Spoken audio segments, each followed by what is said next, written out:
by central government. Much of it is local government, much of it is in the NHS, and a lot of it is transfer payments, welfare payments, pensions and so on. So obviously those elements aren't subject to this. We're looking at a far smaller amount of public spending, but I'm the first to accept there's much more that can be done and will be done. Right. What element of the savings are one-offs and what are repeatable? Well, quite a lot of it's repeatable and recurring. Things like reduction in the size of the civil service, if that's sustained, increases in contributions to pensions, those are sustained, and a number of the changes to contracts are sustained. Some of them are one-offs.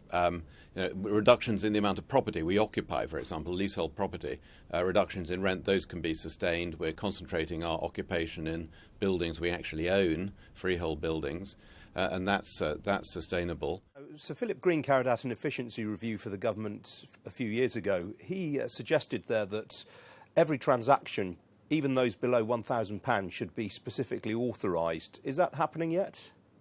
No, we disclose much more. Well, everything has to be authorised, obviously. It's a question of what level things are authorised. I don't think that's as uniform and consistent as it should be and as you would expect in a perfectly well-run organisation, and that's something we should look at again. He also disclosed, which was incredibly valuable for us, the discrepancies, the big differences there were in what some parts of government were paying for absolutely common standard items, like black toner cartridges. He found that one bit of government was paying literally 7.5 times more for that standard item than another part of government. So obviously you can get big savings just by getting consistent pricing. We ought to be the best customer there is for any of our suppliers because we operate at scale in large volume, our credit's good, and we pay generally pretty quickly. So we ought to be the best customer. We haven't been, and that's one of the things that we're trying to improve with some success, but with much more distance to go. And I think it's such a pity that when we came in May 2010,